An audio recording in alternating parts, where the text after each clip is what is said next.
அப்பொழுது அப்போஸ்தலர் கர்த்தரை நோக்கி, எங்கள் விசுவாசத்தை வர்த்திக்க பண்ண வேண்டும் என்றார்கள். அதற்கு கர்த்தர், கடுகு விதையளவு விசுவாசம் உங்களுக்கு உண்டாயிருந்தால் நீங்கள் இந்த காட்டத்தி மரத்தை நோக்கி, நீ வேரோடே பிடுங்குண்டு கடலிலே நடப்படுவாயாக என்று சொல்ல அது உங்களுக்கு கீழ்ப்படியும். அல்லேலூயா. இதில் இந்த வசனம் ஆண்டவர்கிட்ட கேட்டேன், என்ன இயேசுப்பா விசுவாசத்தை குறித்து பேச சொல்லியிருக்கீங்க? அங்கே விசுவாச வீரர்களாக இருக்கிற இடமாச்சே, நல்ல ஜெப வீரர்களாக இருக்கிற இடமாச்சே அப்படின்னு ஆண்டவர்கிட்ட கேட்கும்போது, இல்லைம்மா, இன்னும் என் பிள்ளைங்க விசுவாசத்தில் வல்லவர்களாக மாறணும். ஒரு சில காரியங்களில் கொஞ்சம் பலவீனர்களாக ஆயிடுறாங்க. ஆனால் அவங்களுடைய விசுவாசத்தின் பெருக்கத்தை, அவர்களுடைய விசுவாசத்தை வர்த்திக்க பண்ணும்படியாக, உயர பண்ணும்படியாக, விசுவாசத்திலே அவர்கள் இன்னும் மிகவும் சிறந்து விளங்கும்படியாக நான் விரும்புகிறபடினால நான் இந்த வசனத்தை தந்திருக்கிறேன் அப்படின்னு சொல்லி ஆண்டவர் என்னோடு பேசினார். ஹல்லேலூயா. மெய்யாகவே ஆண்டவர் முகாந்திரம் இல்லாமல் இந்த வசனத்தை நமக்கு ஒருபோதும் தரவே மாட்டார். எத்தனை பேர் நம்ம எதிர்பார்ப்போடு இருக்கிறோம்? இயேசுவின் சீசர்கள் தான் இல்லைங்களா? இந்த அப்போஸ்தலர்கள் மனிதர்களால் தெரிந்து கொள்ளப்பட்டவர்கள் அல்ல, தேவனாலே அவர்கள் தெரிந்து கொள்ளப்பட்டவர்கள், தேவனாலே அவர்கள் அனுப்பப்பட்டவர்கள். அப்போஸ்தலர் என்றால் என்ன அர்த்தம்? அப்போஸ்தலன் என்றால் அனுப்பப்பட்டவன் என்ற அர்த்தம். யாரு? அனுப்பப்பட்டவன். யாருமா?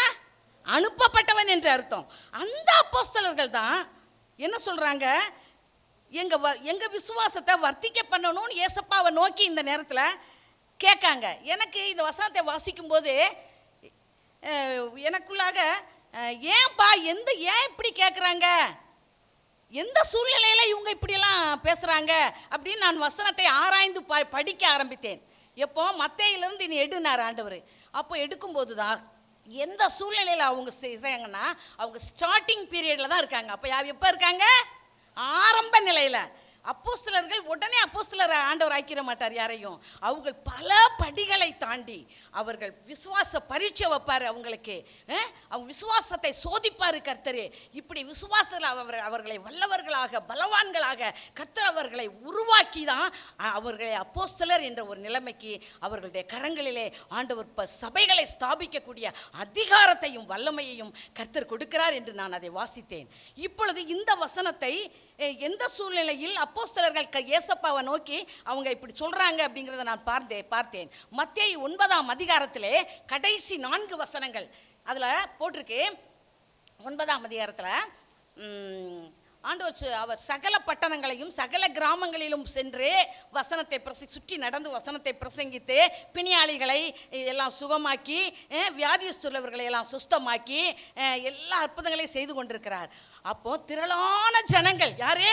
திரளான ஜனங்கள் தன்னிடத்தில் வருகிறதை, மேய்ப்பனில்லாத ஆடுகளைப் போல சிதறப்பட்டவர்களாய் அவர்கள் தன்னிடத்தில் வருவதை அவர் காணும் பொழுது அவர் மனது உருகுகிறது, அவருடைய உள்ளம் உடைகிறது. அருமையானவர்களே, அந்த நேரத்தில் தான் அவர் ஒருத்தர் மாத்திரம் தான் அந்த ஸ்பாட்ல நின்று ஜனங்களை விடுவிக்கிறவராக, ஜனங்கள் அந்த பிசாசுகளை துரத்துகிறவராக, வியாதிகளை ஆக்குகிறவராக அவர் ஒருத்தர் மாத்திரமே அந்த இடத்துல செயல்பட்டு கொண்டிருக்கிறார். அப்பந்தான் ஆண்டுடைய உள்ளம் தொய்ந்து போனவர்களாய் சிதறப்பட்டவர்களாய் இவ்வளவு திரளான ஜனங்கள் இருக்கிறார்களே, அறுப்பு மிகுதி வேலையாட்களோ கொஞ்சம், அறுப்புக்கு வேலையாட்கள் அதிகமாக தேவைப்படுகிறார்கள், எஜமானை நோக்கி நீங்கள் வேண்டிக் கொள்ளுங்கள் என்று சொல்லி அடுத்த 10ஆம் அதிகாரத்தில் அவர் என்ன சொல்லுகிறார்? அந்த இவர்களுக்கு அதிகாரத்தை கொடுக்கிறார். நீங்கள் உங்களுக்கு எல்லா அதிகாரத்தை என்னை போலவே நீங்கள் ஜனங்களை விடுதலை செய்கிறவர்களாக, பிசாசுகளை துரத்துகிறவர்களாக, வியாதிகளை சுகமாக்குகிறவர்களாக என்னை போலவே நீங்கள் செயல்படும்படியாக நான் விரும்புகிறேன் என்று ஆண்டவர் அவர்களுக்கு என்ன செய்கிறார்? கட்டளை கொடுக்கிறார். அந்த நேரத்தில் அவர்களுக்கு ஒவ்வொருவருக்கும் ஏசப்பா மாத்திரம் இப்படியெல்லாம் அற்புதங்களை செய்கிறாரு, நம்மளால இது செய்ய முடியலையேங்கிற ஒரு ஏக்கம், ஒரு தவிப்பு இருந்தது. அந்த நேரத்தில் அவங்களுக்கு கூடயே தான் இருந்தாங்க. முதலே தெரிந்தெடுத்துட்டார். ஜெபத்தின் மூலமாக இரவும் பகலும் ஜெபித்து 12 சீடர்களை அவர் தெரிந்து கொண்டார். ஆனால் பொம்மை போல கூடயே தான் போனாங்க வந்தாங்க. ஏசப்பா மாத்திரம்தான் ஜனங்களை விடுதலை செய்கிறவராக, அற்புதங்களை செய்கிறவராக அவர் காணப்பட்டார். ஆனால் இவங்க பார்த்துக்கிட்டே இருக்காங்க. பார்த்துக்கிட்டே இருந்தால் நமக்கும் அந்த ஆசை வரும்ல. அப்பந்தான் அவங்க உள்ளம் அப்போ அதுக்கு முடியாத அளவுக்கு, திராணி இல்லாத அளவுக்கு, ஏன் நமக்கு ஏன் இவ்வளவு திகைப்பு வருது, நம்மளால ஏன் முடியலை, ஏன் இயலாமை வருகிறதே என்பதை அவர்கள் சிந்தித்து இந்த இடத்துல ஆண்டவர்கிட்ட கேட்காங்க, ஆண்டவரே எங்களுடைய விசுவாசத்தை நீர் வர்த்திக்கப்பட வேண்டும். ஹல்லேலூயா. இந்த நாட்களிலே, அந்த நாட்கள் மாத்திரமல்ல, இந்த நாட்களிலும் அறுவடை மிகுதியாக இருக்கிறது, அதை விட அதிகமாகத்தான் இருக்கிறது. வேலையாட்கள் குறைவாகத்தான் காணப்படுகிறார்கள். ஏதோ அங்கங்க அத்திப்பூத்தாப்புல சில அப்போஸ்தலர்கள், சில மிஷனரிமார்கள் தான் ஆண்டவருடைய ஊழியத்தை, விடுதலை செய்கிற ஊழியத்தை நாம் செய்கிறவர்களாக காணப்படுகிறோம். இன்றைக்கு நம்முடைய இந்தியாவினுடைய நிலைமை, ஒவ்வொரு மாநிலத்தினுடைய நிலைமை, ஒவ்வொரு பட்டணங்களின் நிலைமை, ஒவ்வொரு கிராமங்களின் நிலைமை, நம்மளுடைய தெருக்களின் நிலைமை இன்றைக்கு எந்த நிலைமையில் போய்கிட்டு இருக்கிறத நம்ம எல்லாரும் கண்கூடாக இந்த நாட்களிலே ஒவ்வொருவரும் நாம் பார்த்து கொண்டிருக்கிறோம்.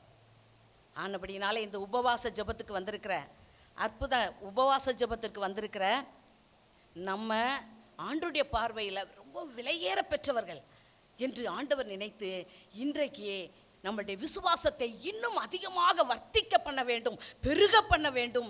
விசுவாசத்தில் என் பிள்ளைகள் வல்லவர்களாக இருந்து செயல்பட்டு எனக்காக பெரிய காரியங்களை இந்த கடைசி நாட்களிலே அவர்கள் செய்ய போகிறார்கள். என்னை விசுவாசிக்கிறவன் என்னை காட்டிலும் பெரிய கிரியைகளையும் அவன் செய்வான் என்று நம்மளுடைய தயாள பிரபுவாகிய ஆண்டவராகிய இயேசு கிறிஸ்து சொல்லியிருப்பது நாம் எல்லாருக்கும் தெரியும் அருமையானவர்களே. ஆனபடினாலே சீசர்கள் அன்றைக்கு பார்த்தீங்கன்னா, ஏன் அவங்களால செய்ய முடியல? ஆசை இருந்துச்சு, செய்ய முடியல, ஸ்டெயின் பண்ண முடியல அவங்களால. எதுக்குன்னா அப்போ பரிசுத்தாவியானவர் ஊற்றப்படலை. இன்றைக்கு பரிசுத்தாவியானுடைய அபிஷேகத்தை நாம் பெற்றிருக்கிறோம். அவருடைய வல்லமையினாலே நாம் நிரப்பப்பட்டவர்களாக அந்நிய பாஷை பேசிக்கொண்டு ஊழியத்துக்கும் வந்துட்டோம், மிஷனரிகளாக இருக்கிறோம். இந்த நாட்களில் நாம் எப்படி இருக்கிறோம்?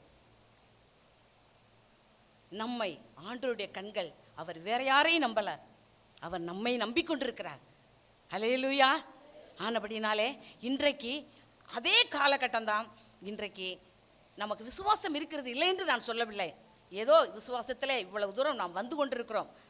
ஆனால் ஆண்டவர் நம்மை குறித்து, நம்முடைய ஊழியங்களை குறித்து, நம் தேசத்தில் அவர் செய்ய வேண்டிய கிரியைகள், வல்லமையான காரியங்கள் அதிகமாக இருக்கிறபடினாலே இந்த நாட்களிலே நம்மை பயன்படுத்துவதற்கு அவர் விரும்புகிறபடினால் இந்த நாட்களிலே நம்மளுடைய விசுவாசத்தை இன்னும் கூடுதலாக இங்கே ஏறிவான்னு எப்படி யோவான் அப்போஸ்தலனை பரலோகத்தை காட்டும்படியாக தேவதூதன் அழைத்து சென்றானோ, அதுபோல இன்றைக்கு நாம் ஆவிக்குரிய வாழ்க்கையிலே இன்னும் பல படிகளை தாண்டி தேசத்தை சுதந்திரிக்கும்படியாக, நம்முடைய ஜனங்களை கொள்ளை பொருளாக, ஜனங்களின் பிரபுக்கள் ஆபிரகாமின் ஜனங்களாக கூட்டமாக அலைதிரண்டு சேர்க்கப்பட போகிறார். அப்படிப்பட்ட ஒரு எழுப்புதல், அப்படிப்பட்டதான ஒரு ரட்சிப்பின் கிரியைகள் நடக்கப் போகிறது. அதற்கு என்ன செய்ய வேண்டும்?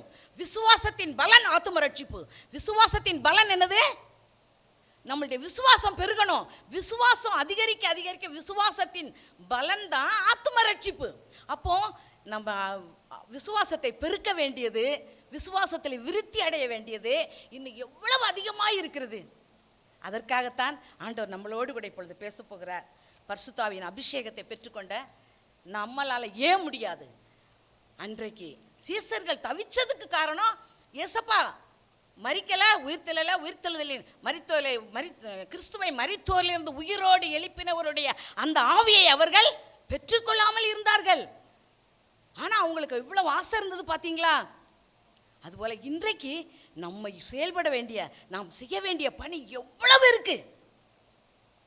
அதுக்கு சில தடைகள், ஆண்டவர் எதிர்பார்க்கிறதான ஒரு சில காரியங்கள்ல இந்த விசுவாச வாழ்க்கையில நம்மளை இன்னும் பயிற்றுவிக்கணும், விசுவாசத்தில் நம்மளை வர்த்திக்கப்பட வேண்டும் என்பதற்காக ஆண்டவர் இன்றைக்கு இந்த வார்த்தையை நமக்கு தருகிறார் அருமையானவர்களே.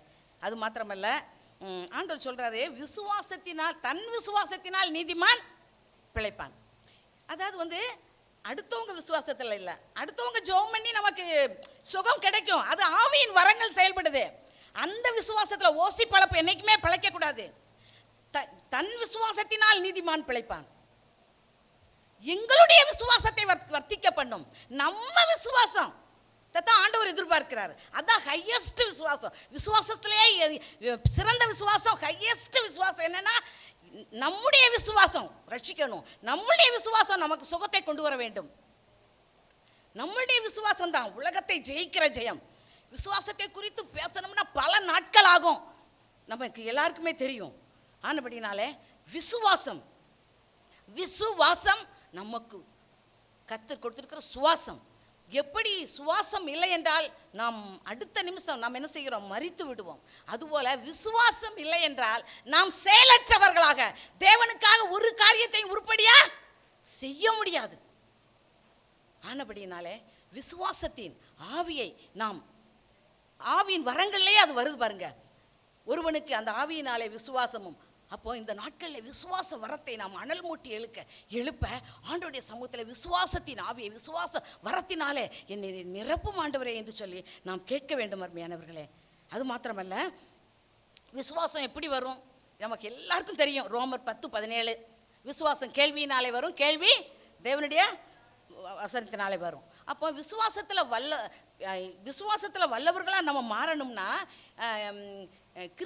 விசுவாசத்தை துவக்குகிறவரும் முடிக்கிறவருமாயிருக்கிற இயேசு கிறிஸ்துவை நோக்கி நமக்கு நியமித்திருக்கிற ஓட்டத்தில் நாம் பொறுமையோடு. அப்போ நம்ம விசுவாசத்தை துவக்குகிறவரும் முடிக்கிறவரும் யாரு? ஆண்டவராய் இயேசு கிறிஸ்து. அவர் இப்போ மாம்ச பிரகாரமாக இருக்கிறாரா? இல்லை. அவர் எப்படி இருக்கிறார்? ஆவியாக இருக்கிறார், வார்த்தையாக இருக்கிறார். அப்போ விசுவாசம் வந்து கேள்வியினால் வரும், கேள்வி தேவனுடைய வசனத்தினால வரும்னு இப்போ தியானித்தோம். அப்போ தேவனுடைய வசனத்தை, தேவனுடைய வார்த்தையின் மேல் நாம் எவ்வளவு ஆசையா படிக்கிறோம் சொல்லுங்க பார்ப்போம். ஆசையோடு படிக்கிறோமா அல்லது வெறியோடு படிக்கிறோமா? வெறி பிடித்த ஒரு நாய் போல நம்ம என்ன செய்யணும்? வசனத்தை வாசிக்கிறவர்களாக விசுவாசத்தில் வல்லவளா மாறணும். நான் பெரிய விசுவாச வீரன் ஆகணும், வீராங்கனை ஆகணும்னு நம்ம நினைக்கிறோம். பெரிய காரியங்களை சாதிக்கணும், செய்யணும் ஆண்டவருக்காக. அந்த ஆசையெல்லாம் இருக்கு. அப்போ நம்ம என்ன செய்யணும்? தேவனுடைய ஒரு நாள் முந்தி படிச்சிருக்கேன் அந்த புஸ்தகத்தை, சாம் ஜெபதரன் எழுதுன புக்கு. அந்த புக்கு ஒரு பரிசுத்தவான் 20 நிமிஷத்துக்கு ஒரு தடவை பல வேலைகள் இருக்கும் அவருக்கு. வீட்டு வேலை இருக்கும், இண்டஸ்ட்ரீஸ் வச்சிருக்கலாம், என்னமோ அது நமக்கு தெரியாது, நம்ம பார்க்கலையா. எவ்வளவு வேலைகள் இருந்தாலும் 20 நிமிடத்திற்கு ஒரு முறை தனியாக போவாராம், பைபிள் எடுப்பாராம், திறப்பாராம், வாசிப்பாராம். அந்த வசனத்திலிருந்து அவருக்கு அவ்வளவு ஒரு வெளிப்பாடுகள். அது முழங்காலே இருந்து படிப்பாராம். நீங்கள் அப்படி படித்து பாருங்களேன். விசுவாசம் கட்டி எழுப்பப்படும். விசுவாசத்தை எங்கேயும் போய் விலைக்கே வாங்க வேண்டிய, அடுத்தவங்களை வேடிக்கை பார்க்க வேண்டிய தேவையில்லை. நம் ஒவ்வொருவரையும் கொண்டு கர்த்தர் பயன்படுத்த விரும்புகிறார். அதுவும் இந்த மினிஸ்ட்ரியில் மிஷனரிகளாக இருக்கிற விசுவாசிகள், அதுவும் எல்எஸ் விசுவாசிகள், பல வருட விசுவாசிகள், ஒவ்வொருவரையும் ஆண்டவர் இந்த நாட்களிலே பயன்படுத்தும்படியாக அவர் விரும்புகிறார் அருமையானவர்களே. அது மாத்திரமல்ல, அந்த அதாவது பவுல் வந்து தீமோத்தேயுக்கு ஒரு இடத்துல சொல்கிறாரு, நிருபத்தை சொல்லும்போது விசுவாசத்தில் உத்தம குமாரனாகிய தீமோத்தேயு என்று அவரை சொல்லி வலியுறுத்துகிறார். எதுக்குன்னா அவங்க பாட்டி லோவிசால், அவங்க அம்மா ஐனிக்கையால், இவங்கெல்லாம் விசுவாச வீராங்கனைகள். இவங்க அவனை அப்படி வளர்த்துருக்காங்க. ஏதாவது ஒரு பொருள் தேவைன்னா அவங்க உடனே வாங்கி தந்திருக்க மாட்டாங்க. நீ முழங்கால் நீ முதல்ல ஏசப்பாட்ட கேளு. இன்றைக்கு எத்தனையோ ஊழியர்கள் அப்படித்தான் தங்களுடைய மகன்களை நடத்திக்கிட்டு இருக்காங்க. எத்தனையோ நான் கண்கூடாக பார்த்துருக்கிறேன். அப்படி ஒரு சந்ததி, அப்படிப்பட்ட ஒரு ஊழியம், அப்படிப்பட்ட ஒரு மினிஸ்ட்ரியை ஆண்டவருடைய கண்கள் நோக்கி கொண்டிருக்கிறது. அவர்களை கொண்டுதான் கர்த்தர் பெரிய காரியங்களை செய்ய போகிறார். அதான் விசுவாசத்தில் உத்தம குமாரனாகிய தீமோத்தேயுக்கு எழுதுகிறதாவது என்று சொல்லுகிறார். விசுவாசத்தில் ஆண்டவர் சொல்றாரு, விசுவாசம் ஒரே நாளையில் வந்துடாது. விசுவாசத்துக்காக விசுவாசத்தில் போராடணுமா. விசுவாசம் உடனே வந்துடாது. எப்படி பிறந்த பிள்ளை உடனே நடக்குமா? விசுவாசத்தில் நீ போராடு. 2 தீமோத்தேயு 4:7 பவுல் சொல்றாரு தீமோத்தேயுக்கு. என்ன சொல்றாரு? என் குமாரனாகிய தீமோத்தேயுவே, உத்தம குமாரனே, நீ விசுவாசத்தில் நல்ல போராட்டத்தை போராடு அப்படின்னு சொல்றாரு. அப்படி சொல்லிட்டு பவுல் என்ன சொல்றாரு? 1 தீமோத்தேயு 6:12 இதை சொல்றாரு. 1 தீமோத்தேயு 6:12 என் குமாரனாகிய தீமோத்தேயுவே, விசுவாசத்திலே நீ நல்ல போராட்டத்தை இன்னும் போராடு. அப்படி உத்தம குமாரனை பார்த்து அவர் சொல்லுகிறார். அதே பவுல் என்ன சொல்லுகிறார்? 1 தீமோத்தேயு 4வது அதிகாரம் 7வது வசனத்தில் என்ன சொல்றாரு? நல்ல போராட்டத்தை போராடினேன், ஓட்டத்தை முடித்தேன், விசுவாசத்தை காத்துக்கொண்டேன். எதை காத்துக்கொண்டாரு? விசுவாசத்தை. அப்போ விசுவாசத்தை காத்துக்கொள்ளணும். விசுவாசம் ஒவ்வொரு நேரத்தில் என்ன ஆகும்? இல்லாமலே போயிடும். அந்த விசுவாசம் ஒவ்வொரு நேரம் என்ன பண்ணும்? பரீட்சிக்கப்படும். அதுக்கு சோதனை, விசுவாசத்தின் சோதனை. அது என்ன பேருமா? விசுவாசத்தின் சோதனை நமக்கு நேரிடும். அது என்னன்னு சொன்னா, அது என்னன்னு நான் ஆண்டவர்கிட்ட கேட்கும்போது அவர் சொன்னார், விசுவாச விஷயத்தில் பரீட்சை வைப்பாராம். அந்த பரீட்சையில் நம்ம ஓடக்கூடாதான். ஓடின மாணவன் அடுத்த வகுப்புக்கு போவானா?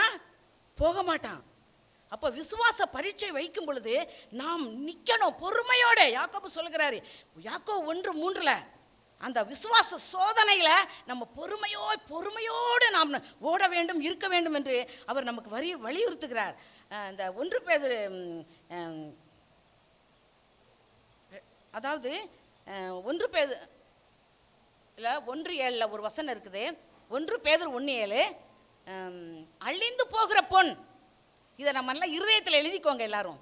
அழிந்து போகிற பொன் அக்கினியினாலே சோதிக்கப்படுகிறது. எல்லாருக்கும் தெரியும் நமக்கு. அது அப்பப்போ அந்த ஏற்ற நேரத்தில் வரணும்ல. அப்பனா தானே நம்ம கர்த்தருக்காக சாதிக்க முடியும், ஜெயம் பெற முடியும். அது வரமாட்டேங்க ஒரு சில நேரத்தில் நம்மளுடைய அனுபவ வாழ்க்கையில். அதுக்காக நான் சொல்கிறேன், அழிந்து போகிற பொன் அக்கினியினாலே சோதிக்கப்படு. அதே போல் நம்ம விலையேற பெற்ற விசுவாசம். பொண்ணு அவர் என்ன செஞ்சிட்டாரு? குப்பன்ட்டாரு. அத அப்போ விலையேற பெற்றதான் என்னது? விசுவாசு. நமக்கு விலையேற பெற்றதாக இன்றைக்கு எதை நாம் வைத்திருக்கிறோம் நம்முடைய இருதயத்தில்? கொஞ்சம் யோசித்து பாருங்க. அவங்கள கொண்டு ஆண்டவர் ஒன்றுமே செய்ய முடியாது, லிமிட்டாக தான் செய்வார். நம்ம எந்த அளவுக்கு ஸ்டெப் எடுத்து வைக்கிறோமோ, எந்த அளவுக்கு நாம் இருக்கிறோமோ, அந்த அளவுக்கு தேவன் நம்மை பயன்படுத்துவார். அருமையானவர்களே, அப்போ விலையேற பெற்ற அந்த விசுவாசம், பொன்னை போன்ற அந்த விசுவாசம் சோதிக்கப்படும். அந்த நேரத்தில் யாருக்கு சோதிக்கப்பட்டதே நமக்கு தெரியும். எல்லாம் ஆபிரகாமுடைய விசுவாசம் சோதிக்கப்பட்டது 22ஆம் அதிகாரத்தில், ஆதியாகமத்தில். அது நமக்கு வந்தாதான் தெரியும். அப்போ அவன் என்ன சொன்னான்? ஆண்டவர் காண்பித்தா அந்த மோரியா தேசத்துக்கு போய் அவர் குறிக்கப்பட்ட மலைக்கு போயாச்சு, அடைஞ்சாச்சு. வேலைக்காரனை கீழே நிப்பாட்டிட்டு நானும் பிள்ளையாண்டானும் தொழுது கொண்டே வருகிறோம். என்னது? வருகிறோம். ஆபிரகாமுடைய அந்த விசுவாச வார்த்தை இன்றைக்கு சில வேளைகளில் நம்ம பேசக்கூடாது, நெகட்டிவாக பேசக்கூடாது, பாசிட்டிவாக தான் பேசணும், நெகட்டிவாக பேசக்கூடாதுன்னு 1000 போதனை கேட்போம். கணவன் மனைவி கூட பேசிக்கிடுவோம். ஆனால் கொஞ்சம் நேரம் வெளியே வந்து கொஞ்சம் நேரம் ஆன உடனே அல்லது மறுநாள் நமக்கு சோதனை காத்திருக்கும். எக்ஸ்ரேயை பார்த்தா இது எல்லா டாக்டர்ஸும் சொல்லிட்டாங்க, இது 90%க்கு மேலே வந்துருச்சு, இது யாராலையும் கடவுளே வந்தாலும் காப்பாற்ற முடியாது அப்படியெல்லாம் சொல்கிற அந்த நேரத்திலேயே, அப்படிப்பட்ட நேரத்தில் நம்மளுடைய முகம் எப்படி இருக்குது? விசுவாசம் உள்ளவர்களுடைய முகம் பிரகாசிக்கும்.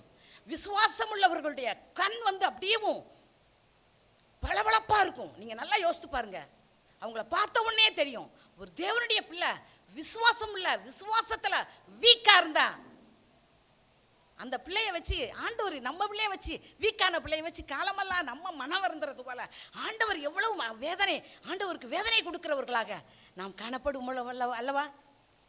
ஆனபடியினாலே 2 தீமோத்தேயு 1:12 சொல்லுகிறது, நான் விசுவாசிக்கிறவர் இன்னார் என்று நான் அறிந்திருக்கிறேன். அதுபோல் ஆபிரகாமுக்கு தெரிஞ்சு போச்சு, ஆண்டவர் என் மகனை பலியிட விடமாட்டாரு, நான் விசுவாசிக்கிறவர் இன்னார் என்று நான் அறிந்திருக்கிறேன். நம்ம இப்படி நம்மளுடைய சோதனைக்கு, நம்மளுடைய விசுவாசம் சோதிக்கப்படுகிற சிச்சுவேஷனில் நம்ம ஒவ்வொருவரும் ஒவ்வொருவருடைய குடும்பத்திலையும் ஒவ்வொரு சூழ்நிலையில் ஒவ்வொரு வெரைட்டிஸில் நம்மளுடைய விசுவாசங்கள் சோதிக்கப்படாது. அது அவங்கவுங்களுக்கு தான் தெரியும். அந்த நேரங்களில் நம்ம எப்படி இருக்கிறோம்?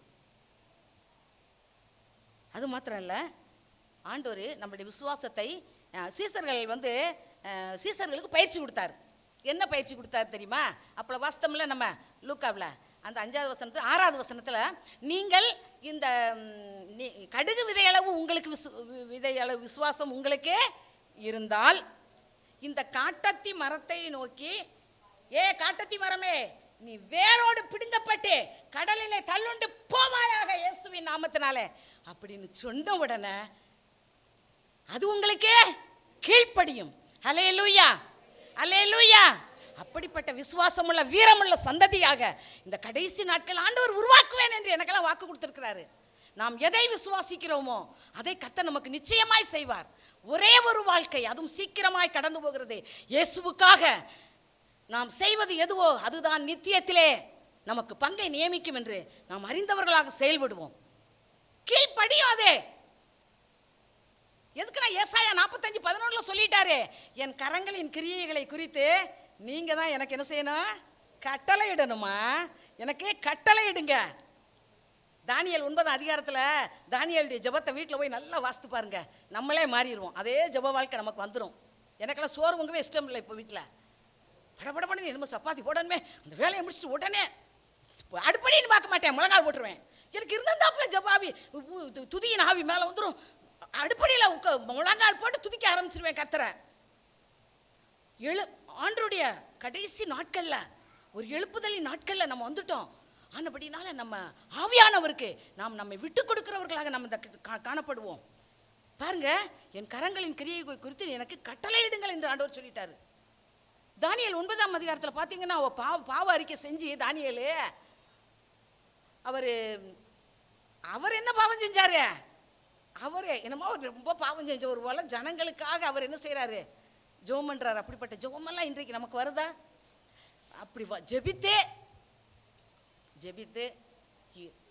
அவர் தேவனாகிய கர்த்தருடைய முகத்துக்கு நேராக, தேவனாகிய கர்த்தருக்கு நேராக தேவனாகிய கர்த்தருக்கு நேராக தன் முகத்தை ஏறெடுக்கிறார். கர்த்தரை நோக்கி அவர் ஜெபிக்கும் பொழுதுதான் அங்க கட்டளை பிறப்பிக்கப்படுகிறது. கட்டளை பிறப்பிக்கப்படுகிறது.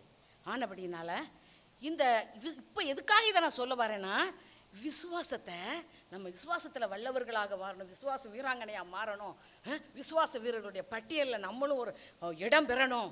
நம்ம சபையில் நம்ம இருக்கிற இடத்துல நம்ம உயிரோடு இருக்கிற நாட்களில் நம்ம பேர், நம்ம சரித்திரம், நம்மள்ட்ட நம்ம பேரை ஏதாவது ஒரு விஷயத்தில் சொல்லணும் அப்படின்னா அப்படி ஒரு சேலஞ்ச் எடுங்க. உலகத்தில் எதையோ சாதிச்சு ஆண்களும் பெண்களும் அதுக்காக எவ்வளவோ பிரயாசம் எடுத்துக்கிட்டு இருக்காங்க. அதில் ஒரு பலனும் இல்லை. ஆண்டவருடைய சமூகத்தில் நம்ம பிரயாசப்படுவோம். பார்த்தீங்கன்னா எலிசா தீர்க்கதரிசி என்ன பண்ணுறாரு, விசுவாசம் வந்து உடனே வந்துடாதே, அதுக்கு ட்ரைனிங், அதுக்கு பயிற்சி எடுக்கணும். விறகு வெட்டும் போது கோடரிக்கு வந்துருச்சு, அந்த யார்ட்டையும் இரவலா வாங்கிட்டு வந்திருக்கான், கோடரிக்கு தண்ணியில் விழுந்துருச்சு. ஐயோ இரவலாய் வாங்கப்பட்டதே, அவன் பாவம் என்ன வேதனைப்பட்டிருப்பான். அங்கும்போது எந்த இடத்துல போட்ட அந்த இடத்தை காண்பி, அந்த இடத்தை காட்டின உடனே ஏ கோடரியே, இரும்பு கோடரியே, மிதப்பாயாக இயேசுவின் நாமத்தினாலே கண்டிப்பா சொல்லியிருப்பாரா இல்லையா?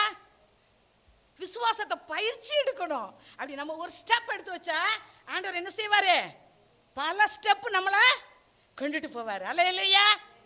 அதனால விசுவாசத்தில் வல்லவர்களாக, விசுவாசத்தில் விருத்தி உள்ளவர்களாக, விசுவாசத்தின் பெருக்கம் இன்றைக்கு நம்மளிடத்தில் அதிகரிக்கும் பொழுதுதான் நாம் தனியாக சென்று ஜனங்களை விடுவிக்கிறவர்களாக, டேக் இட் ஈஸியாக நம்ம விடுவிக்கலாம். அதெல்லாம் பெரிய காரியமே இல்லை. இதை நம்ம செயல்முறைக்கு நம்ம கொண்டு வருவோம். அது மாத்திரமல்ல, விசுவாசத்தை ஒரு கப்பலுக்கு ஈடாகவும் சொல்லுவாங்க. விசுவாசமாகிய கப்பலை அவ சேதப்படுத்தினான்னு ஒருத்தனை குறித்து வேதத்தில் பார்க்கிறோம். அப்போ கப்பல் எப்படி சேதமாகும்? அலைகள், புயல்கள், வெள்ளங்கள் அதன் மேலே மோதும் பொழுது பல பிரச்சனைகள், பல சூழ்நிலைகள். நம்ம ஒன்று நினச்சிருப்போம், சூழ்நிலையை பார்த்தா இந்த நூற்றாண்டில் அது நடக்காது, அது யாராலையும் முடியாது, அங்கிற அளவுக்கு இருக்கும். நம்மளுடைய பார்வை எப்படி இருக்கிறது? அந்நேரத்தில் தேவனுடைய வார்த்தை என்ன சொல்கிறது? தேவனுடைய வார்த்தை இருந்தா தானப்பா இருக்கு. ஆனால் அந்த விசுவாசத்தை நாம் பயிற்சி எடுக்க வேண்டும் என்று ஆண்டவர் சொல்கிறார்.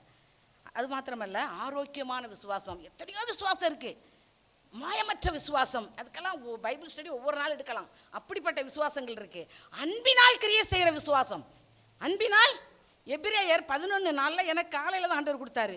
எப்படின்ட்டா அன்பினால் கிரியை செய்கிற விசுவாசத்துக்கு நான் யோசித்துக்கிட்டு இருந்தேன், எதை எடுக்கலாம் ஆண்டவரே, நீர் தானே எனக்கு பைபிள் காலேஜ், நீர் தானே எனக்கு டீச்சர், பெஸ்ட் டீச்சரு, எனக்கு சொல்லித்தாங்க ஆண்டவரே அப்படிங்கும்போது எபிரோன் ஆக்கியோன் எடுத்த எபிரோனை 11 விசுவாசிகளின் பட்டியலை எடுனார் ஆண்டவர். அப்படி பேசுவாரே. நீங்கள் தரித்திருந்து பாருங்க, தேவ சமூகத்தில் உட்கார்ந்து தரித்திருந்து நேரம் எடுத்து அவர் நமக்கு மறு உத்தரவு கொடுக்கும் வரைக்கும் அவர் உடனே பேசிட மாட்டார். ரகசியத்தை உடனே யார் சொல்லுவாங்களா? நமக்கு பெஸ்ட் ஃப்ரெண்டா என்னன்னு சோதிச்சு பார்த்து நம்மளுடைய நிலைமையை எல்லாம் பார்த்து அதுக்கப்புறம் தான் நம்ம ஆழந்தெரியாமல் காலை விடுவோமா? விடமாட்டோம். நம்மளே மனிதர்களே அவ்வளவு ஞானமாக இருக்கும்போது ஆண்டவர் தேவ சமூகத்தில் உட்கார்ந்த ஒன்று நமக்கு உடனே பேசிடணும், உடனே வார்த்தை தந்துடணும், உடனே விசுவாசத்தை நம்மளை வல்லவர்களாக மாற்றிடணும், விசுவாசத்தை ரொம்ப ஊற்றிடணும் நம்ம மேலே. அப்படி நினைக்கக்கூடாது. எபிரேயர் 11ஆம் அதிகாரத்தை வாசிக்க சொன்னார். அதில் முதல்ல விசுவாச வீரன் யாரு? ஆபேலை குறித்து. ஆபேல் காயினுடைய பழியிலும் மேன்மையான பலியை அவன் செலுத்தினான் என்று அது வசனம் அப்படித்தான் சொல்லுது, இல்லைங்களா? ஆனால் எனக்கு ஆவியானவர் சொன்னது மேன்மையான பலிதான். ஆனால்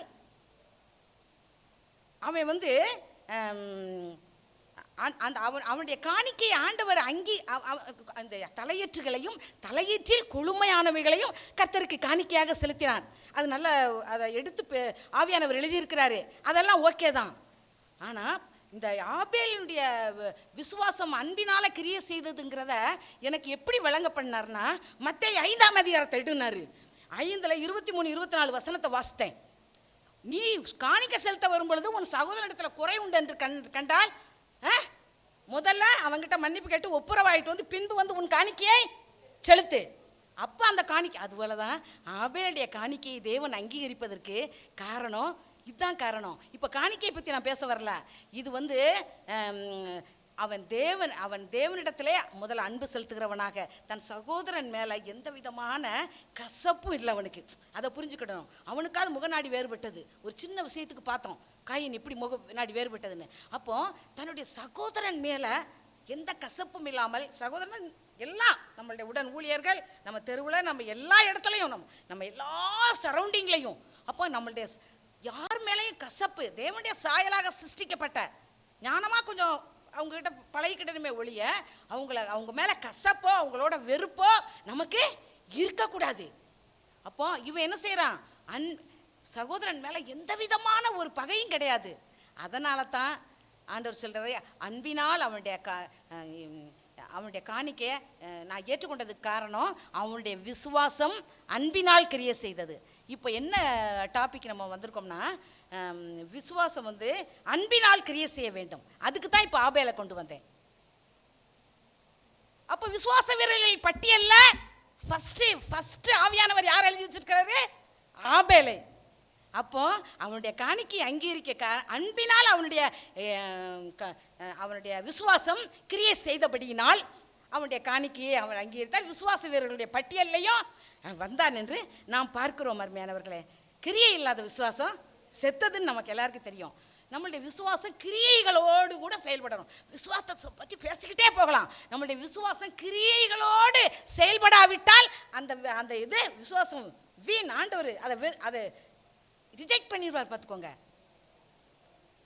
விசுவாசத்தினால் வராத யாவும் பாவமே.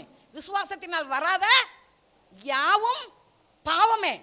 ஆண்டவர் அதை அங்கீகரிக்க மாட்டார். பாருங்க, எதுக்காக இதை சொல்றேன்னா, யாக்கோபு 2ஆம் அதிகாரத்தில் வீட்டில் போய் வாசிக்க வேண்டாம். யாக்கோபு 2ல் 15 முதல் 21 வரை உள்ள வசனத்தில் அருமையாக ஆபிரகாமை பற்றி கிரியைகளோடு கிரியை ஆபிரகாமுடைய விசுவாசம் கிரியைகளினால் எப்படி செயல்பட்டது அதை மாறி மாறி படிப்போம். ஒருவோட படித்தோம், இது படித்த மாதிரி தான், நேற்று படித்தோம்ல, இது போன வாரம் இப்போ பார்த்த பிரசங்கம் தானே அப்படின்னு விட்டுறக்கூடாது. நம்ம தனித்து தேவ சமூகத்தில் அதை உட்கார்ந்து நேரம் எடுத்து டயத்தை பார்த்தோம்னா நம்ம விசுவாச வீரர்களாக முடியாது. டயம் என்னைக்கு பார்க்க ஆரம்பித்தோமோ ஜெபிக்க, ஏதோ உலகத்தில் பிறந்தோம் சாப்பிட்டோம், அடுத்தவங்கிட்ட கைதான் நீட்டி சாப்பிட வாங்கக்கூடாது. சாப்பிட்டோமா, வேலை செஞ்சோமா, நம்ம கடமைகளை செஞ்சோமா. நமக்கு இருக்க வேண்டிய ஒரே கடமை தேவ சமூகத்தில் உட்கார்ந்து வேத வசனத்தை வாசிக்கணும், வாசிக்கணும், வாசிக்கணும். வாசித்து கொண்டே இருங்க. விசுவாசத்தில் வல்லவர்களாக நம்ம நிச்சயமாக மாறுவோம். பாருங்க, யாக்கோபு 2ஆம் அதிகாரத்தில் ஆபிரகாமுடைய விசுவாசம் எப்படி கிரியைகளினாலே செயல்பட்டது அப்போ நீ இப்பொழுது தேவனுக்கு பயப்படுகிறவன் என்று இப்பொழுது நான் உன்னை அறிந்திருக்கிறேன். அவனுடைய விசுவாசம் எப்படி செயல்பட்டது? கிரியைகளினால் செயல்பட்டது. இந்த நாட்களில் விசுவாசம் நம்ம பேசிட்டு அதை கிரியைகளினால நம்ம எந்தெந்த வகையில் எந்தெந்த இடத்துல எப்படி கிரியைகளினால் அதை வெளிப்படுத்தணும் அதுலேயும் போட்டிருக்கேன். யாக்கோபில் அதிலே போட்டிருக்கேன் எப்படியெல்லாம் கிரியைகளை நம்ம வெளிப்படுத்துறது. அணுகிற வஸ்திரம், ஆகாரம் இல்லாத ஒரு நீ குளிர் காய்ந்து இளைப்பாருன்னு சொல்லி அவனை சும்மா அனுப்பிட்டு இருந்தேன்னா அந்த விசுவாசம் கிரியை செய்யாது. நீ அவனுக்கு ஏதாவது அந்நேரம் சாப்பிட கொடுத்து உனக்கு இருக்கிற ஒரு இதில் ஒரு ட்ரெஸ் எடுத்து நல்ல ட்ரெஸ்ஸாகவே இருக்கட்டுமே நீ கொடுத்து பாரு, உனக்கு 4 தருவாரு. எனக்கெல்லாம் கொடுத்துருக்குறாரு கர்த்தர், இப்பையும் கொடுத்துக்கிட்டு இருக்கிறாரு. 1 கொடுத்தேன் 2 கொடுத்தேன்னா எனக்கு புதுசாக என் அக்கா தங்கச்சி திடீர்னு உடந்து கொடுத்துருவாங்க. கொடுத்து பாருங்க, உங்களுக்கு தெரியும். எந்த விஷயத்துலையும் பாருங்க. அடுத்து பார்த்தீங்கன்னா நம்மளுடைய விசுவாசத்தின் அளவு தான் அற்புதத்தின் அளவு, ஆசீர்வாதத்தின் அளவு. நம்மளுடைய விசுவாசத்தின் அளவை பொறுத்து தான் நாம் அற்புதங்களை பார்க்க முடியும். ஆகவே பயிற்சி எடுக்கணும். அதை என்ன சொல்லுவாங்கன்னா விசுவாச யுத்தம்னு சொல்லுவாங்க. இந்த விசுவாச பயிற்சியை விசுவாச யுத்தம். அதற்கு இப்போ தான் நான் செய்திக்குள்ளேயே கொண்டு வரேன். செய்தியே இப்போ தான் வருது. ஆனபடினாலே நம் விசுவாசத்தை நாம் அனல் மூட்டி எழுப்புவதற்கு, அனல் மூட்டி எழும்பி நாம் பிரகாசிப்பதற்கு சுடர்களைப் போல, பிலிப்பியர் 1 போட்டிருக்கு பாருங்க, சுடர்களைப் போல வசனத்தை, ஜீவ வசனத்தை பிடிச்சிக்கிட்டு இருந்தீங்கன்னா ஆண்டவர் உங்களை எல்லா இடத்துக்கும் கொண்டு போவார். நீங்கள் நினைக்காத இடத்துக்கெல்லாம் ஆண்டவர் என்ன செய்வார்? நான் இன்னைக்கு இந்த இடத்துல வந்து நான் பிரசங்கம் பண்ணுவேன் நினைக்கவே இல்லைம்மா. கொஞ்சம் ஸ்பெண்ட் பண்ணி ஆண்டவருடைய சமூகத்தில் நம்ம விழுந்து இது வேத வசனங்களை அதிகமாக வாசிக்கும் பொழுது ஆண்டவர் திடீர்னு என்ன செய்கிறாரு? சில அற்புதங்களை. அப்போ நம்ம வந்து எப்படி இருக்கணும் இந்த நாட்களில்? இப்போ தான் செய்திக்கே வரோம். இப்போ நம்ம விசுவாசத்தை இந்த உபவாச நாளிலே அனல் மூட்டி எழுப்புவதற்கு ஆண்டவரே என்னாகுமோ 13ஆம் அதிகாரம், சீக்கிரத்தில் முடிச்சிடுவேன். 13ஆம் அதிகாரத்தில் ஒரு சில வசனமும் 1 சாமுவேல் 17ஆம் அதிகாரத்தில் ஒரே வசனம், அது போதும் நம்மளை மாற்றுவதற்கு. அல்லேலூயா. இப்போ வரப்போகுது தேவனுடைய வார்த்தை. எத்தனை பேர் விசுவாசிக்கிறீர்கள்? இதுவரை கேட்டிருக்கோம். நம்ம அண்ணன்லாம் சரியா நல்ல ஒரு அப்போஸ்தலர், அவர்கிட்ட கேட்காத பிரசங்கமே நீங்கள் கிடையாது, நானும் கிடையாது. செய்தி யூடியூப்ல நம்ம கேட்காதது கிடையாது. ஆனாலும் அவங்க கிட்ட எல்லாம் இருக்க போய் தான் இந்த அளவாவது நம்ம என்ன செய்யறோம்? விசுவாசத்துல சரியானபடி நாம் வீரநடை போட்டு கொண்டிருக்கிறோம். ஆனபடினாலே இன்னும் நம்மளுடைய விசுவாசத்தை அண்ணே இவங்கெல்லாம் என்ன செய்வாங்க? வயசாயிருச்சு, எங்களுக்கெல்லாம் துவண்டு போயிடுவோம். அடுத்த ஒரு சந்ததி எழும்பணும், அடுத்த ஒரு விசுவாசம் மார்க்கத்தார் எழும்பணும். அவர்கள் தான் ஆபிரகாமின் சந்ததி என்று அறிந்து கொள்ளுங்கள் அப்படின்னு ஆண்டவர் சொல்லியிருக்கிறார் அல்லவா? ஆனபடினாலே விசுவாசத்தை அனல் மூட்டி நமக்கு எழுப்பி நம்மளை ஆசீர்வதிப்பதற்காக இந்த உபவாச நாளிலே தேசத்துக்காக ஜெபிக்க வந்த நம்மை ஆண்டவர் இந்த தேசத்துக்கே ஆசீர்வாதமாய் மாற்றும்படியாக விரும்புகிறார். என்னாகும்? 13ஆம் அதிகாரத்தை எடுத்துக்கிடுவோம். இப்போ முடிச்சிருவேன். அதாவது வந்து ஒரு 2-3 வசனம் தான், அதில் வாசிக்க வேண்டாம், நான் சொல்லிடுறேன். 13ல் 27 வீட்டில் போய் வாசித்துக்கோங்க. 27 33 வரை. இது அப்படியே நான் ஆண்டவர்கிட்ட கேட்டேன், ஆண்டவரே இது உண்மையிலே விசுவாசத்தை பற்றி இப்படி பேசுகிறீரே, நல்ல வளர்ச்சி அடைந்த விசுவாசிகள், அதுவும் கிரேஸ் மினிஸ்ட்ரியில் அங்கே போய் விசுவாசத்தை பற்றி பேச சொல்கிறீரே ஆண்டவர் சொல்லும்போது நான் ஆண்டவர்கிட்ட கேட்டேன், எனக்கு ஒரு அடையாளத்தை காட்டணுன்னே.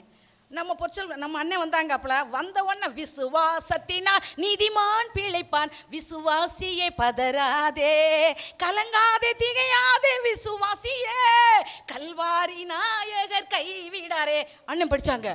உடனே எனக்கு சரி, ஆண்டவர் கொடுத்த வார்த்தை இந்த இடத்துக்கு சரி, விசுவாசத்துல இன்னும் விருத்தி அடையணும், வர்த்திக்க பண்ணணும், பெருக்கத்தை நாம் கண்டடைய வேண்டும். ஆண்டவர் எதிர்பார்க்கிறதான பெரிய சாதனைகளையும் காரியங்களையும் நாம் செய்ய வேண்டும். ஆண்டவர் இந்த சபையை, இந்த மினிஸ்ட்ரியை அதற்காகவே தெரிந்து கொண்டார். அற்பம் ஆரம்பமாக இருந்தாலும் முடிவு சம்பூர்ணமாக எல்லாரும் திகைத்து எல்லாரும் நடுங்கக்கூடிய அளவிற்கு இந்த மினிஸ்ட்ரியை கர்த்தர் ஆசீர்வதிக்க போகிறார். அல்லேலூயா. இங்க பாருங்க 13ஆம் அதிகாரத்தில் 27 எல்லாருக்கும் தெரிஞ்ச பகுதி, அடிக்கடி நம்ம பிரியமா வாசித்திருக்கோம். கானான் தேசத்தை சுற்றி பார்ப்பதற்கு யாரு அனுப்புறாருல? யார்? மோசே தான் அனுப்புறாரு. ஆமா, என்னாகமத்தில் அவர் தான் இருக்காரு. என்ன அப்போ அனுப்பும் போது 12 கோத்திர பிதாக்களின் தலைவர்கள், அவங்க யாருன்னு பார்த்தீங்க? அப்போஸ்தலர்கள். அவர்கள் யாரு? அவ்வளோ பெரிய ஆட்கள். அப்போஸ்தலர்களை மிஞ்சினவங்க யாரும் கிடையாதுமா. அப்போஸ்தலர்களை தேவன் தான். சபைகளை வேற யாரும் ஸ்தாபிக்க முடியாது. எந்த கிராமத்திலையும் போய் சபை சும்மா போய் கட்டிட முடியாது, சர்ச்சை கட்டிட முடியாது. அப்போஸ்தலர் அழைப்பு இருக்கணும், தேவனால் அனுப்பப்பட்டவனா இருக்கணும். அப்போ இதுல பாருங்க, 12 பேரும் கோத்திரப்பிதாக்களும் அப்போஸ்தலர்களுடைய கேடர் உள்ளவங்க தான், அதே ஈக்குவல் உள்ளவங்க. 27வது வசனத்துல பாருங்க, முதல்ல எல்லாம் சுற்றி பார்த்துட்டு வராங்களே, நான் சொல்ல வேண்டிய தேவையில்லை, உங்களுக்கு தெரியும். அவர்கள் மோசேயை நோக்கி ஒரே ஒரு வார்த்தை தாம்மா நல்லா சொன்னாங்க. எப்படி சொன்னாங்கன்னா, எங்களை அனுப்பின தேசத்துக்கு நாங்கள் போய் வந்தோம், அது பாலும் தேனும் ஓடுகிற தேசம்தான், இது அதனுடைய கனி. இந்த ஒரு வார்த்தை தாம்மா நல்லா சொன்னாங்க. அடுத்து பாருங்க, ஆனாலும், எப்படி ஆனாலும்னு போட்டாங்க. பல துர்ச்செய்திகள், நெகட்டிவான வார்த்தைகள். இதுல என்ன சொல்றாங்க அவங்க? ஜனங்கள் பலவான்கள். பலவான்கள் தான்ப்பா அவங்க, நெடியவர்கள், ஏனாக்கின் புத்திரர், அதெல்லாம் ஓகே தான்ப்பா, பலவான்கள் தான். நீ யாரு? நீ யாரு?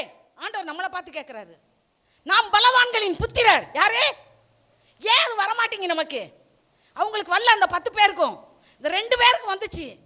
பலவான்களின் புத்திரரே, கர்த்தருக்கு மகிமையும் வல்லமையும் செலுத்துங்கள். சங்கீதத்தில் வாசிக்கிறோம் நம்ம.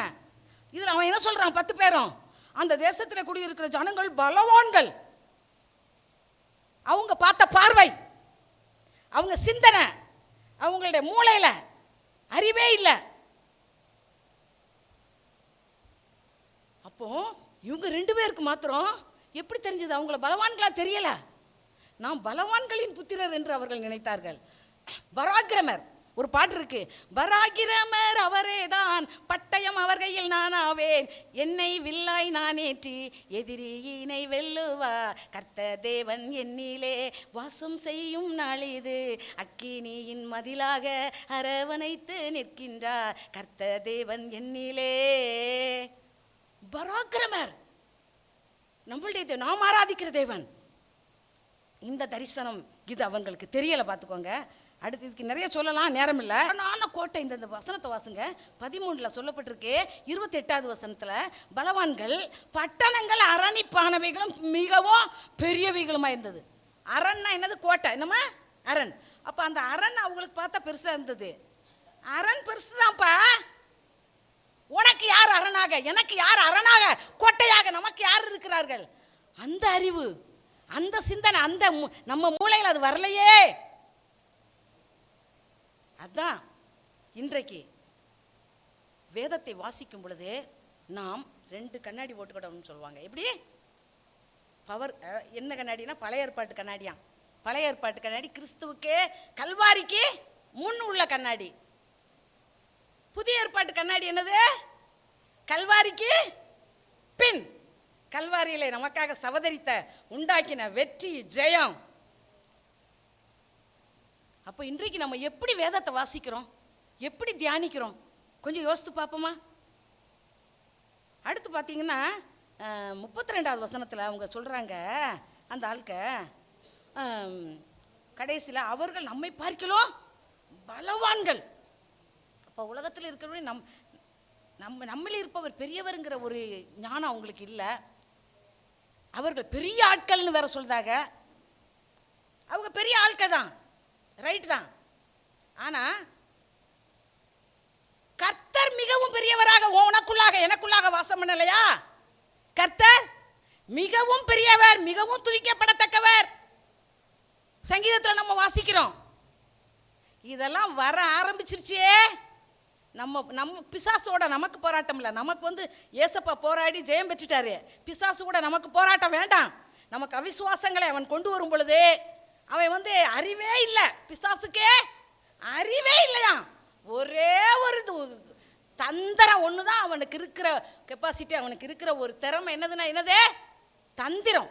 அந்த தந்திரத்தையும் கூட ஆண்டவர் அதை எப்படி எபேசியர் 6ஆம் அதிகாரத்தில், சர்வாயுத வர்க்கத்தை நீ எடு, பிசாசின் தந்திரங்களை எதிர்த்து நிற்க திராணி உனக்கு வேணுமா, எடு. அதை எடுக்க நமக்கு திராணி இல்லை. அதை எடுத்து விசுவாச யுத்தம் பண்ண இந்த நாட்களில் விசுவாச யுத்தம் செய்து போராடுவதற்கு நாம் பலனற்றவர்களாக நம்ம காணப்படுகிறோம் அருமையானவர்களே. அது மாத்திரமல்ல, கடைசியில் சொல்றதாக ராட்சத பிறவிகளா. யாரு? அவர்கள் ராட்சத பிறவிகள். ஆமா, உண்மைதான், அதெல்லாம் ரைட்டு தான்ப்பா, அவங்க ராட்சத பிறவிகள் தான்ப்பா, ஏத்துக்கிடுதோம். நீ யாருடைய பிறவி? நாம யாரு? உலக ரட்சகரின் பிறவிகள். நம்ம யாரு? உலக ரட்சகரின் பிறவிகள். நம்ம எதுக்குப்பா இது வரமாட்டீங்க நமக்கு? இது நம்ம ஒவ்வொருவருக்குள்ளேயும் வந்துருச்சு.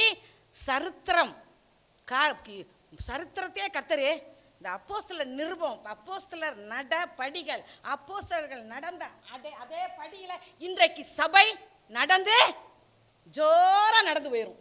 அல்லேலூயா. ஆமா, அது மாத்திரம் இல்லை, அதனால நம்ம விசுவாசம் யுத்தம் செய்வதற்காக நம்ம அழைக்கப்பட்டவர்கள். அடுத்து ரெண்டாவது பார்த்தீங்கன்னா 1 சாமுவேல் 17:32. அந்த ஒரு வசனத்தை முடிச்சிருவோம். 1 சாமுவேல் 17:32. இது எல்லாருக்கும் சின்ன சண்டே கிளாஸ் பிள்ளை படித்ததுல இருந்து நமக்கு தெரியும். 1 சாமுவேல் 17நாலே கோலியாத் யுத்தம், தாவீது கோலியாத் யுத்தம், அதெல்லாம் தெரியும். அதில் மறைந்திருக்கிற அதில் இருக்கிற ஆழமான வார்த்தைகள், அதுதான் நம்ம சரித்திரத்தையே மாற்ற காரியங்களையெல்லாம் கர்த்தர் அதில் எழுதி வைத்திருக்கிறார். அதான் நம்ம தியானிச்சு படிச்சிருக்கிறோமா? அப்படி விழுந்து கிடத்திருக்கோமா? முதல்ல தேவ சமூகத்தில், அவருடைய பரிசுத்தவர்கள் அவருடைய சமூகத்தில் விழுந்து கிடப்பார்கள். விழுந்து கிடத்தா தான் நமக்கு ஆண்டவர் என்ன செய்வாரு? அந்த வசனத்திலிருந்து ஒரு புதிய வெளிச்சம், புதிய வல்லமை, புதிய பலன் அனுப்பி கொடுப்பார். அருமையானவர்களே, 32வது வசனப்பா, 1 சாமுவேல் 17:32.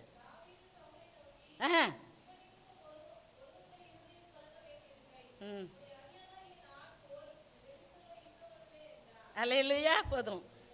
அதாவது இவனி நிமித்தம் யார்? கோலியாத்தை சொல்றாங்கல்ல. கோலியாத் எப்படி நிற்கிறான் நமக்கு தெரியும், ஆயுதங்களோடு. அவன் எந்த 10 அடி 9 to 10 வரைக்கும் இருப்பான் அடி. தாவீது நம்மளை போல 5.5 அல்ல ஒரு 6 அடி இருப்பான்னு வச்சுக்கிடுவோமே. கோலியாத்தினுடைய தோற்றம், அவனுடைய வேஷத்தை கண்டு தாவீது பயப்படல. தாவீதே பயப்படல. ஆனால் அங்கே இருந்த 40 நாள் வரைக்கும் அங்கே இருந்த இஸ்ரவேலர்கள் 40 நாளா யுத்தத்துக்கு அணிவகுத்து நிற்காக ஒருத்தனுக்கு திராணி இல்லை. 40 நாள் அவன் தூசிச்சுக்கிட்டு தான் இருக்கிறான். ஆனாலும் கூட ஒருத்தனுக்காவது தைரியம் வரல. எதுக்குன்னா கோலியாத்த பெரிய ஆளா பார்க்காங்க. ஆனால் தாவீது வந்தான் பாருங்க. தாவீது அவனை பெரிய ஆளா பார்க்கல.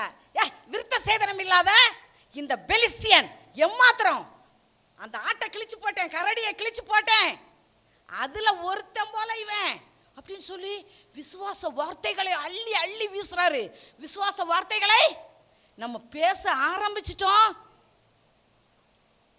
கர்த்தர் நம்மை கொண்டு பெரிய காரியங்களை செய்வார். அருமையானவர்களே, பிசாசு தானே பெரியவனா தான் காட்டுவான்.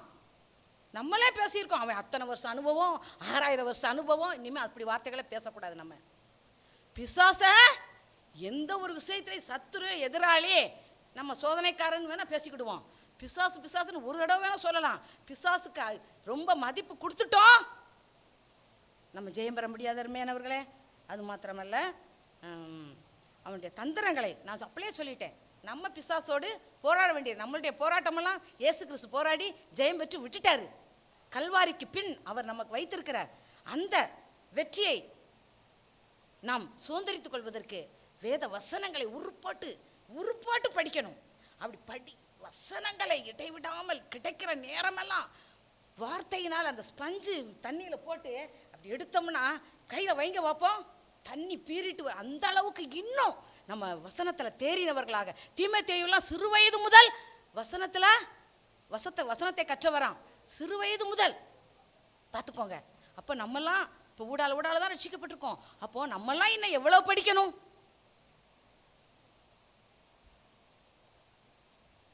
எபேசியர் நிறுவத்தை தயவு செய்து நான் சொல்கிறேன், சண்டே கிளாஸ் பிள்ளைகளுக்கு எதையோ மனப்பாடம் சொல்லித்தரோம். எபேசியர் நிறுவத்தை 6 அதிகாரம் தான், 155 வசனம் தாமா இருக்கு. அதில் எத்தனை வசனம்? 100. முழுக்க அது எதுக்காக எழுதப்பட்டதே? சபைக்காகவே. பவுல் தான் கட்டப்பட்ட நிலைமையில சிறையில் இருந்து தான் அதையும் எழுதுறாரு. சபைக்கு, நம்ம சபையில் நம்மளுடைய ஊழியத்தில் வளர்ச்சி வேணுமா? நம்ம தனியாக ஊழியர் தான் நம்ம கூட வரணும்னு கிடையாது. நம்ம யாரையாவது ஒருத்தரை கூட்டு போனாலும் போது நம்ம ஜனங்களை போய் விடுவிக்கிற இயேசு கிறிஸ்து செய்த அதே பணியை, அதே ஊழியத்தை நாம் இந்த நாட்களில் செய்வதற்கு ஆரம்பிக்கணும், துணிந்து துணிந்து செயல்படணும். எபேசியர் நிருபம் அதை நம்ம பிள்ளைகளை நம்ம தான் படிக்கல. நான் அதை அந்த 155 வசனத்தையும் மனப்பாடம் பண்ணி பிள்ளைங்க ஒப்பிச்சு அது பிரைஸ் வாங்கின பிள்ளைகளை நான் பார்த்துருக்கேன். அப்படிப்பட்ட தாய்மார்களும் இருக்காங்க. அந்த எதுக்குன்னா நம்மளுடைய பின் சந்ததி யார் நல்ல விசுவாசத்தில் வல்லவர்களாக பெரிய ஆட்களாக சபையில் பெரிய பெரிய இதுகளை பல சபைகளை ஸ்தாபிக்கணும் அப்படிலாம் வரணுங்கிறதுக்காக எபேசியர் நிருபத்தில் இல்லாத காரியமே இல்லை. சபைக்காக முழுக்க முழுக்க எழுதப்பட்டது. ஆனபடினால எபேசியர் நிருபத்தை இந்த நாட்களில் நம்மளும் அதிகமாக படிப்போம். சபையின் மூலமாக அவருடைய அனந்த ஞானமானது இந்த உலகத்துக்கு தெரியும்படியாகத்தான் சபையை ஆண்டவர் உண்டாக்கி. இந்த மினிஸ்ட்ரியை பார்த்தீங்கன்னா இது நல்ல மிஷினரி ஊழியம், நல்ல ஆலயம் இல்லாத கிராமங்களில் கட்டப்படுகிற ஒரு ஊழியம். இதுக்கு எந்த அளவுக்கு நம்ம தோள் கொடுக்கிறோம், இதில் எவ்வளவு இன்வால்வ் ஆகுறோம், இதுக்காக நம்ம எவ்வளவு ஜெபிக்கிறோம், எவ்வளவு கொடுக்கிறோம், எவ்வளவு வச்சுக்கிட்டு நம்ம எவ்வளவு கொடுக்கோங்கிற ஆண்டவர் கேட்கிறாரு. உனக்கு எவ்வளவு வச்சுட்டு எனக்கு எவ்வளவு நீ தார அப்படின்னு ஆண்டவர் பார்க்கிறாரு. ஆண்டவருக்கு கொடுக்கக்கூடிய இந்த நேரத்தில், விதைக்க வேண்டிய இந்த நேரத்தில் எதை எதை கொடுக்க சொல்றாரோ அதையெல்லாம் கொடுப்பதற்கு எப்படியாவது சபைகள் கட்டப்படாத ஆலயங்கள் இருக்கிறது. எத்தனையோ இடத்துல பொருளாதார கஷ்டத்தினால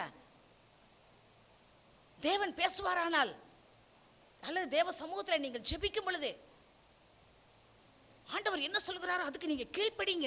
நம்ம எல்லாரும் கீழ்ப்படிவோம் அருமையானவர்களே. ஆனபடினாலே எல்லாரும் இப்ப கண்களை மூடுவோம். நம்மளுடைய விசுவாசம் கட்டி எழுப்பப்பட வேண்டும் என்று ஆண்டவர் விரும்புகிறார். எதுக்குன்னா இப்போ ரொம்ப நேரம் ஆயிடுச்சு, இதை பற்றி ரொம்ப எவ்வளவோ பேசலாம், வேண்டாம். என்ன ஆகுமோ அந்த 13ஆம் அதிகாரத்தை வீட்டில் போய் வாசிங்க. அதில் எத்தனையோ வசனங்கள் நான் சொல்லலை.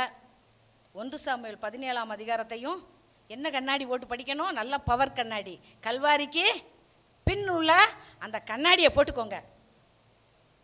எல்லா துறைத்தனங்களையும் அதிகாரங்களையும் வல்லமைகளையும் உரிந்து வெளியரங்கமான கேவலப்படுத்திட்டார் பிசாசு ஆண்டவர். விசுவாசத்தில் சுதந்திரிக்கிறவர்களாகத்தான் இன்றைக்கு நாம் காணப்பட வேண்டுமே ஒழிய நம்மளுடைய நினைவெல்லாம் எப்படி இருக்கணும், நான் விசுவாசத்தில் வல்லவளாம் வேணும், விசுவாசத்தில் ஆபிரகாமை போல சர்டிஃபிகேட் வாங்கணும். அவன் 100 வயசு ஆயிடுச்சு, சரீரம் செத்து போயிடுச்சு, அவ கர்ப்பமே இதாயிருச்சு, இப்படி நேரத்தையும் அந்த சூழ்நிலையவே பார்க்கல. இன்றைக்கு நம்ம என்ன செய்யறோம், அந்த சூழ்நிலை இந்த சூழ்நிலை அப்படி இப்படி அவன் பார்க்காம என்ன செய்யறான், தேவன் வாக்குத்தத்தை பண்ணவர் அதை நிறைவேற்ற வல்லவராயிருக்கிறார். எலியேசர் தான் என் சுதந்திரவாளி நினைச்சுக்கிட்டு இருந்தான். எலியேசர் உனக்கு சுதந்திரவாளி அல்ல, உன் கர்ப்பப்பிறப்பாய் இருக்கிறவனே உனக்கு சுதந்திரவாளி. குறித்த நாளில் சாரால் மூலியமா நான் உனக்கு பிள்ளைய தருவேன், அவன் உன் சுதந்திரவாளி. ஆண்டவர் பேசுறார். அருமையானவர்களே, ஹல்லேலூயா. நம்முடைய விசுவாசம் கட்டி எழுப்பப்பட வேண்டும் என்று ஆண்டவர் இந்த நாட்களில் எதிர்பார்க்கிறார். வேத வசனங்களை ஆராய்ந்து படிக்கும் பொழுதுதான் நாம் இப்படிப்பட்ட நற்குணசாலிகளாக விசுவாச வீரர்களாக நாம் இந்த நாட்களிலே உருவாக வேண்டும் என்று தேவன் எதிர்பார்க்கிறார். தேவனுடைய ராஜ்யம் புசிப்பும் குடிப்பும் அல்ல, அது நீதியும் சமாதானமும் பரிசுத்த ஆவியினால் உண்டாகும் சந்தோஷம். இந்த நாட்களிலே ஜனங்களே விடுவிக்க யார் இருக்கிறார்கள், யார் என் காரியமாய் போவான், யாரை நான் அனுப்புவேன்? எத்தனை வருட விசுவாசிய, எத்தனை வருடம் அந்த ஊழியத்தில் இருக்கிறோம், எத்தனை வருடம் நம்ம பைபிளை கரைச்சி குடிச்சிருக்கிறோம். நம்ம தேவனுடைய ராஜ்யம் பிசாசுகளை துரத்தும் பொழுது, வியாதியை சுகமாக்கும் போது அங்கே தேவனுடைய ராஜ்யம் அவங்களுக்குள்ள வந்துடுது.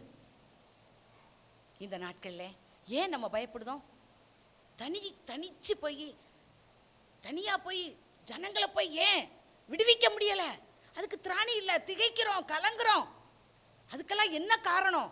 இவ்வளவு நேரம் ஆண்டவர் பேசினாரு, லீவு போட்டு மணிக்கணக்கா மற்ற வேலைகளை எல்லாம் 2 நாளைக்கு ஒதுக்கி வச்சிடணும். அப்படிலாம் நீங்க கர்த்தருக்காக வைராக்கியம் எடுங்க, சீயோனுக்காக நான் கடும் வைராக்கியம் கொள்வேன் ஆண்டவர் சொல்றாரு. காலமெல்லாம் வேலை இருக்கும் இந்த உலகத்துல. ஆண்டவருக்காக நம்ம என்ன செஞ்சிருக்கோம்? கர்த்தருடைய நாள் கணக்கு கொடுக்கும் நாள், கர்த்தருடைய நாள் கணக்கு கொடுக்கும் நாள். காலத்தை நன்றாய் பயன்படுத்தி கவனமாய் வாழ்ந்திட்ட அடியவர்கள், காலத்தை நன்றாய் பயன்படுத்தி கவனமாய் வாழ்ந்திட்ட அடியவர்கள் தரணியின் வருத்தம் அகன்றிடும் நாள், புதைத்தோர் புறம்பே சென்றிடும் நாள். கர்த்தருடைய நாள் கணக்கு கொடுக்கும் நாள், கர்த்தருடைய நாள் நாம் கணக்கு கொடுக்கும் நாள். அல்லேலூயா. ஆமாண்டவரே ஸ்தோத்திரம் ஸ்தோத்திரம். கர்த்தாவே கண்களை மூடுவோம். ஓ ரிபாலா ரஷபாலா பாபா பாபா ரபாலா. ஓ நிச்சயமாய் நிச்சயமாய் நம்முடைய விசுவாசத்தை வரும் நாட்களிலே கர்த்தர் விருத்தி அடைய செய்து நம் மூலமாக ஹல்லேலூயா தேவரீர் செய்ய நினைத்தது ஒன்றும் தடைபடாது. ஹல்லேலூயா. நீங்கள் என் சுதந்திரம், என் பிள்ளைகள், நான் உங்களைத்தான் நம்பி இருக்கிறேன் என்று கர்த்தர் சொல்லுகிறார். ஹல்லேலூயா. ஆமாண்டவரே ஸ்தோத்திரம். அவர்தான் நமக்கு சொத்து, அவர்தான் நமக்கு அழகு, அவர்தான் நம்முடைய ஆஸ்தி, அவர்தான் நமக்கு நம்முடைய பொருளாதாரம், அவர்தான் நமக்கு எல்லாம் அந்த உலகத்திலே. ஹல்லேலூயா. நன்றி ஆண்டவரே. இந்த நாட்களிலே ஆண்டவரே தாவீது பார்த்த பார்வையை எங்களுக்கு நீர் தாரும். ஒரு எலிசா பார்த்த பார்வை எங்களுக்கு இன்றைக்கு வேண்டும். காலேப் யோசுவாவை போல எங்களுடைய பார்வை மாறட்டும் ஆண்டவரே. எங்களுடைய வார்த்தை மாறட்டும், சிந்தனை மாறட்டும், எங்களுடைய செயல்கள் மாறட்டும் ஐயா. எங்களுடைய உடை மாறட்டும், நடை மாறட்டும். இன்னும் எத்தனையோ மாற்றங்களை ஆவியானவர் நம்ம இடத்துல எதிர்பார்க்கிறார். நீங்க உட்காருங்க, கற்றுக் கொடுப்பாரு. நம்மளையே பார்க்காதீங்க, நம்ம குடும்பத்தையே பார்க்காதீங்க, நம்ம பிள்ளையவே பார்க்காதீங்க. நம்ம எதுலாம் மாறணும்னு ஆண்டவர் கற்றுக் கொடுப்பார். நம்ம மாறிட்டோம், எல்லாம் மாறிடும். இயேசுவின் நாமத்தில் நன்றி செலுத்தி ஜெபிக்கிறோம் நல்ல பிதாவே.